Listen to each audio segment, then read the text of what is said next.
Welcome back guys, my name is Brandon from Grimdark, Australia, and today we're going to be going through part 1 of the Glutos Orscollion Lord of Gluttony Chariot.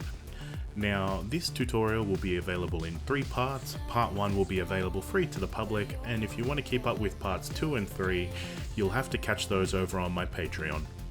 Now when you glue this together, make sure that you leave all the fiddly bits, the umbrella and the snake head and the wheels and everything off, and paint the chariot separately. First we'll go through and prime that up with some Tonal Res Primer Black, and then we're going to be coming in with our first colour, which is going to be Golden High Flow Acrylics Turquoise. Pretty much go through and cover everything that is black and that you want to be marble with this colour, and give it 2 solid coats. Once that's dried up, however, we're going to come in and do some randomized patterns in broad areas with our second colour, which is going to be Golden's Phthalo Green.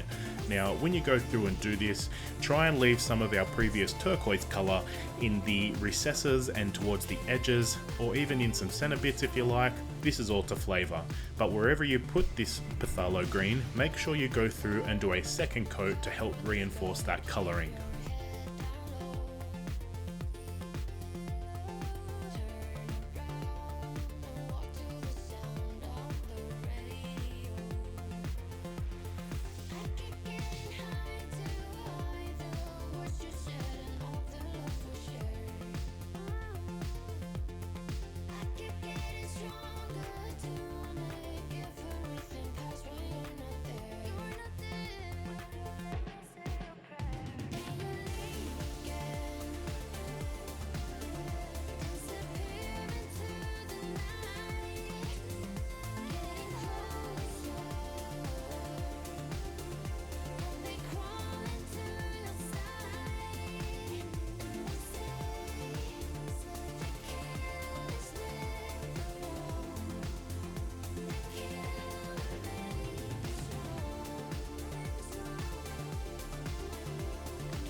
Once you're happy with where your second colour of green is, we're going to come in with our final green, which is going to be Golden's Permanent Green Light. This is a very bright green, however it doesn't lean on the yellow fluoro side. We're going to go through and make some little patterns all over our marbled area. You might want to do dots, streaks, lines, even more broad areas if you so choose.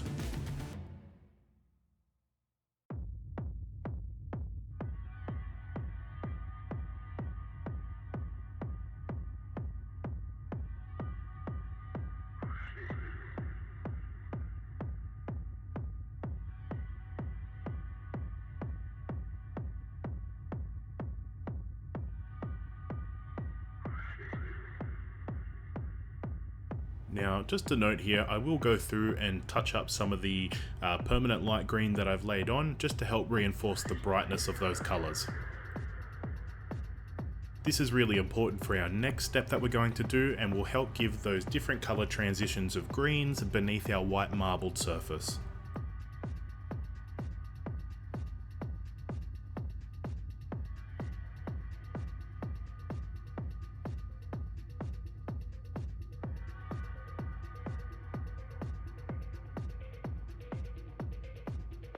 So once you've got that to a stage where you're happy with it, now we're going to be taking a baby wipe and we're just going to dry it out, and then once it's dried up, we're just going to begin stretching the material like so. Use your fingers, you can get a little bit rough with this, just make sure that you don't rip it. What we want to do is we want to achieve a spread of those fibres to the point where we'll be able to airbrush through them and it will leave a pattern behind. And once you've got that to a point where you're good to go, wrap that around the piece that you want to spray first and make sure you've secured it tightly. If it begins to move around on the model as you're airbrushing it, it's going to smear and smudge the pattern that we're trying to leave behind, and it's going to ruin the overall effect.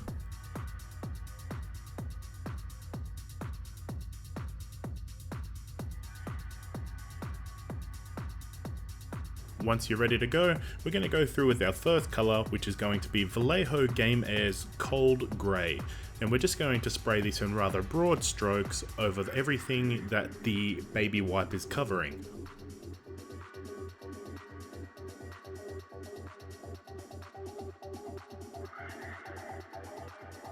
However, feel free to leave some of that green showing through the baby wipe and the grey, and this will give a nicer effect.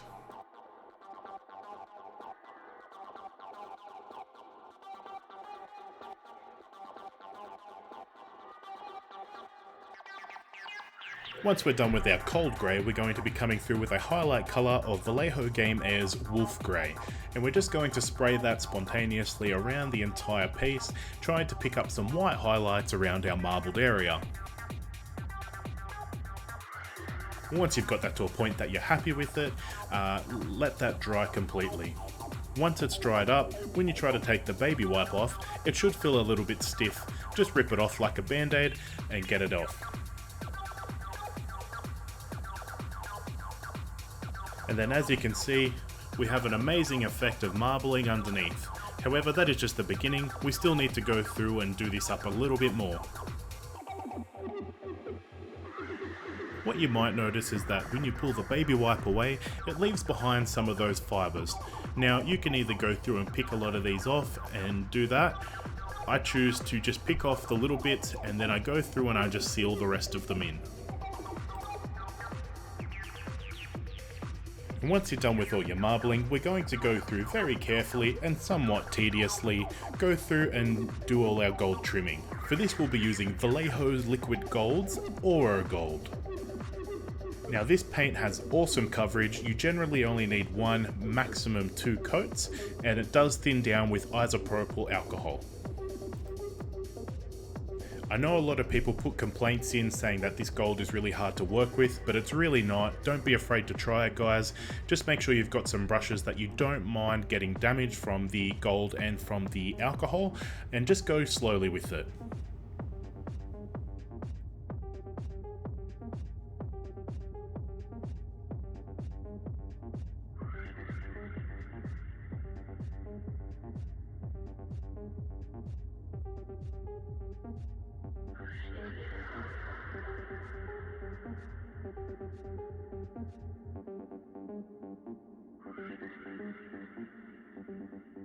Once you've got all your gold done though, we're going to go in and base out all our fabric colours for things like the umbrella, the curtains, drapes, the carpets, cushions, pillows.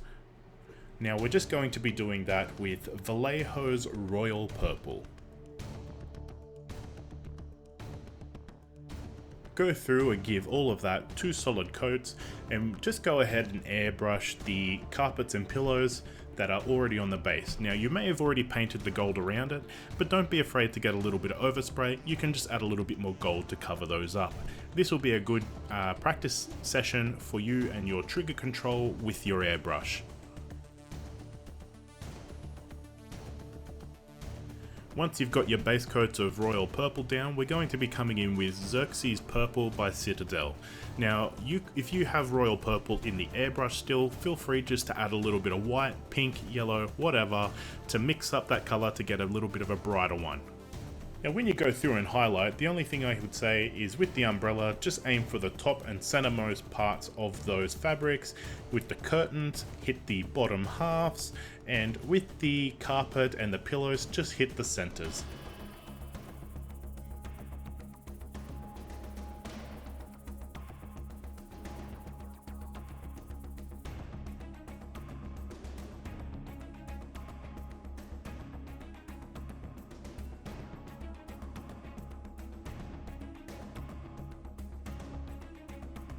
As I said earlier, just go through and airbrush those on the stairs and on the cushions. Don't worry too much about overspray. If you're really worried about it, go through and mask off the marbling areas. That would be the only bit I would really be concerned about. But if you get at the purple on the bottom there of the stairs, just go through and block those back in with more gold. Now it's at this point we'll probably start painting some of our sub-assemblies. These wheels are primed black, and then we're just going to be going in with some Vallejo Game Air gun metal. Give this 2 solid coats. If you're not comfortable putting that metallic through the airbrush, just do this by brush. You could probably even dry brush it. Now once you've gone and done up all your sub-assemblies, we're going to come through and seal in our marbling techniques with some gloss varnish. Now this is important for two reasons. One, it seals in all our paint and helps protect our work thus far from any damaging or hard handling, tabletop play, whatever. But we're also going to protect our paint work from our washes and reductive techniques. Now, second of all, this is also going to help give the marble that gloss depth that you would see in real life. And that's the most important thing here, is to make this look as real as possible. Once you've gone ahead and done all your gloss and it's got a good solid 2 to 3 coats on there and it's looking good, we're now going to come through with the first of our weathering. And this is going to be done with a thin down consistency of Abtalong 502's smoke. With this, we're just going to rub this literally all over the entire model.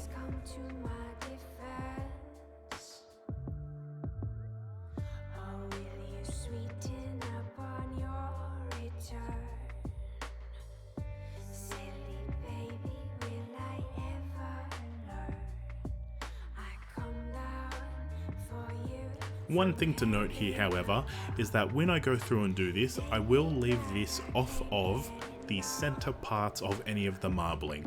I want this to mainly stick around the outsides because the smoke does tend to stain the greys and whites that we will put on, and we want to try and keep some of that vibrance in the marbling.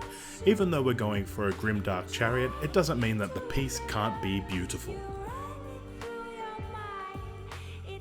And then once we're done, we're going to come through with a piece of cotton, shirt, scrap, rag, whatever you want, and we're just going to add a little bit of mineral spirits, and we're going to start dabbing away at the entirety of the model.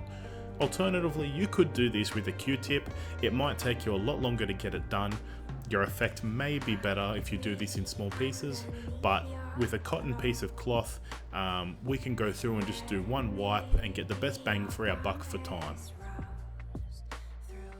The important parts are just to make sure that you leave that oil wash in the recesses. Now, as you can see here, I'm being a little bit rough with the marbling, but that's okay because we've put on our 3 coats of gloss varnish, and I'm just trying to wipe it away from the centermost parts there. This is going to bring that vibrance back into the color of the white and show off all our techniques that we've used.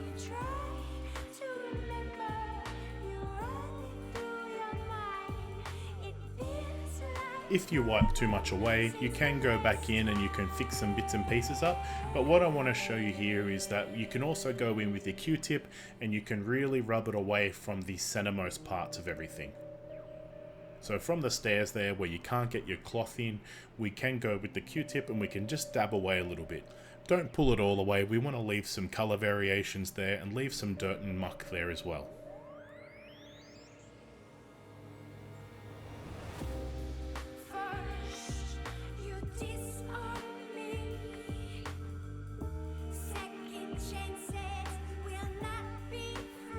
Once you're done with all of your oil washing, then we're going to come through with our next stage of weathering, which is going to be using AK Interactive's dark brown wash for green vehicles. Boy, that's a mouthful every time. Now, we're going to put that through the airbrush, straight out of the bottle, not thinned down, and we're going to spray the entirety of the underneath side of the chariot. We're going to hammer the wheels with this, and we're just trying to get everything as dusty and dirty as we can. For this, I'm trying to simulate the dust kicking up from the road, the dirt, whatever that they might be travelling along. As the Lord of Gluttony doesn't walk, he gets carried everywhere. So as you can see, I'm focusing this towards the bottom ends of all of our marbling technique up the front there, and now the vibrance is being stuck to the middle and upper parts of the marbling technique there. And what we're trying to do is show that there is beauty beneath the dirt.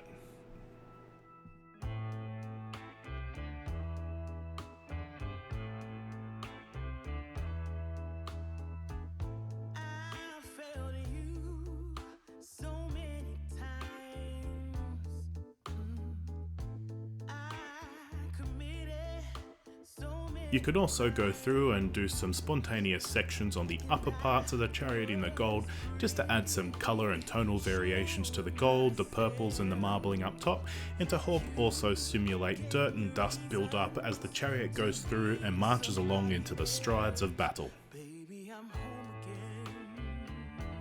Now there is a character that stands on this chariot with a big sword, and she swings it around in defense of the Lord of Gluttony, and she's going to stand over on this side. So what we're going to do is we're going to take some blood from the blood god, add it to a brush, and we're just going to get our air gun and just smash it with air to flick this blood as randomly as we can in a spattering pattern over that end of the chariot. Now don't stress too much if you get any big blobs on the rails or anything like that. What we're going to do is we're just going to take another brush and add some mineral spirits to it and just come along and do some streaking.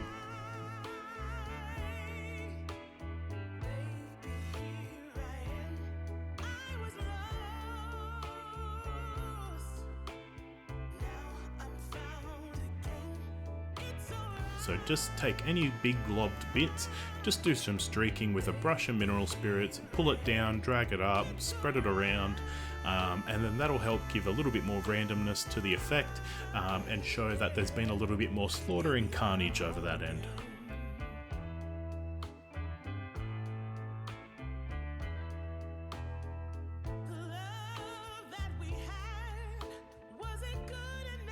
So with that guys, that's going to be part 1 of our Lord of Gluttony tutorial complete. Parts 2 and 3 will be available exclusively on our Patreon account, where you can find other cool rewards from discounts at other stores to help make your hobby more accessible to you. Now, thanks for watching guys. I hope that you found this tutorial beneficial and inspiring to you to help get something done. If there's anything that you want to see available in the future, drop me a comment below and let me know what you want. Thanks guys, have a good one, like, share and subscribe, and we'll catch you on the next one.